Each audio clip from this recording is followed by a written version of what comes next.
Hello students, I am Riyaz sir from Ameen class और मैं आपको आज बता रहा हूँ कि किस तरह से इकोनॉमिक्स का पेपर हम बोर्ड में लिखेंगे ताकि हमारा टाइम भी इतना कंज्यूम ना हो, अच्छे हम स्कोर भी कर सके। कौन से सेक्शन को हमको बोर्ड के अंदर फर्स्ट करना है, किस तरह से लिखना है। तो देखो बच्चों, अगर हम बात करें इकोनॉमिक्स की, किसकी बात करें हम? इकोनॉमिक्स की, जो आज तुम्हारा फर्स्ट पेपर है, जिसके वेटेज हर बच्चा जानता है 100 मार्क्स है और उसके लिए हमको 3 आवर्स मिलने वाले हैं बच्चों। कितने मिलने वाले हैं? 3 आवर्स।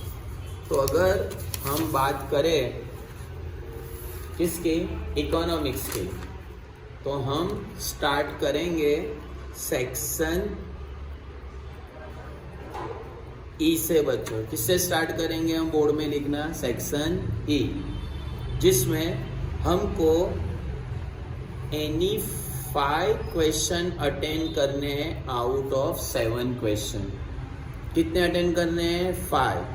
और ये सेक्शन का वेटेड है बच्चों 25 मार्क्स। बहुत इंपॉर्टेंट है बच्चों। जब हम पहली बार लिखने जाते हैं बोर्ड में, हमारे पास थोड़ा एंथुसियाज्म होता है, एनर्जी होती है, तो हम लोग अगर ये सेक्शन को सबसे पहले लिखेंगे और यही सेक्शन के अंदर हमको पता है चैप्टर नंबर 1 का ग्राफ आता है, चैप्टर नंबर 3 पॉपुलेशन आता है, चैप्टर नंबर एग्रीकल्चर का आता है, चैप्टर नंबर 11 माइग्रेशन आता है बच्चों। अगर ये चैप्टर के आप जो सेक्शन ई के सारे 5 मार्क्स के क्वेश्चन आंसर को अच्छी तरह से लिखते हो, तो वो किस तरह से लिखने का होता है? तो सबसे पहले जितने भी आपको पॉइंट्स लिखने हैं वो पॉइंट्स वाइज क्वेश्चन को क्या कर दो बच्चों? लिख दो। मीन्स फॉर एग्जाम्पल समझो कि उन्होंने पूछा right the indicator of poverty, तो इंडिकेटर ऑफ पॉवर्टी के जितने भी पॉइंट है वो नंबर करके लिख दो। पता चला आपको? और फिर वो नंबर वापस नीचे से लिखना स्टार्ट करो, ताकि आपका लेंथ भी बढ़ेगा, पेपर चेकर को लगेगा कि इसको सारे पॉइंट्स आते हैं। और वो पॉइंट्स को नीचे फिर क्या कर दो बच्चों? एक्सप्लेन कर दो। क्या कर दो बच्चों? एक्सप्लेन कर दो। ये सेक्शन ई है बच्चों, 25 मार्क्स है। आया समझ में आपको मैं क्या कहना चाहता हूँ? और अगर ये सेक्शन आप अच्छी तरह से पॉइंट वाइज अच्छी तरह से लिखोगे, और एक चीज़ होती है स्टूडेंट्स कि first impression is our last impression. जो फर्स्ट इम्प्रेशन होती है वही हमारी क्या होती है? Last impression. अगर ये सेक्शन ही पॉइंट वाइज डिटेल में हर टॉपिक को अच्छी तरह से एक्सप्लेन कर दो, तो जो चेकर होता है वो भी आपको समझ जाएगा कि नहीं, ये बंदे को, ये स्टूडेंट को हर चीज़ आती है।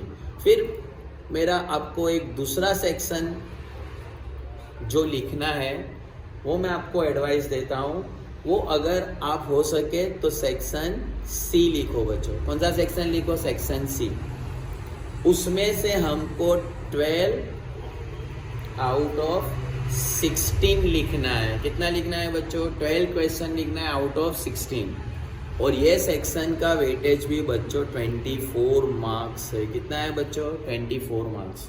मीन्स अगर यही 2 सेक्शन आपने लिख दिए, section E and section C, इसका वेटेज है 25 मार्क्स, इसका वेटेज है 24, यानी 49 मार्क्स आपके हो गए बच्चों। इन शॉर्ट आपका हाफ पेपर हो गया आपका। समझ में आया आपको?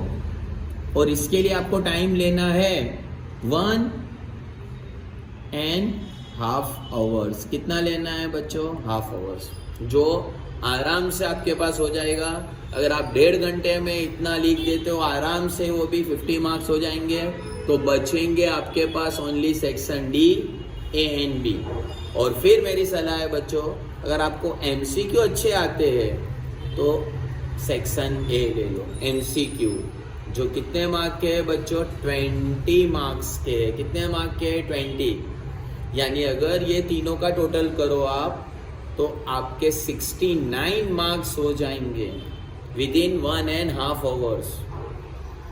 और फिर एक सेक्शन है सेक्शन डी, जिसमें हमको 7 आउट ऑफ 10 क्वेश्चन लिखना है। कितना लिखना है बच्चों? 7 आउट ऑफ 10, जिसका वेटेज है 21 मार्क्स। कितना है बच्चों? 21। तो हमने आपको पहले ही बताया था कि जब 3 मार्क्स के क्वेश्चन आप अटेंड करते हो तो समझ लेना कि वो इक्विवेलेंट 5 मार्क्स के ही होते हैं। वहाँ पे जो लेंथ लिखने का होता है बच्चों, जो एक्सप्लेन करने का होता है, हमको हमारे पास इनफ टाइम है। हमने 70 मार्क का पेपर पूरा कर दिया है बच्चों 2 आवर्स के अंदर। अगर इस तरह से लिखोगे 2 आवर्स में आप, मेरी गारंटी है कर पाओगे। तो आपके पास अजू 1 आवर है और आपके पास खाली 31 मार्क्स का है।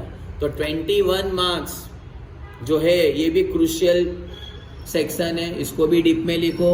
21 में से 20 मार्क मिल जाएंगे। और मेरा सजेशन है बच्चों कि सेक्शन बी सबसे लास्ट में करो। क्यों लास्ट में करो?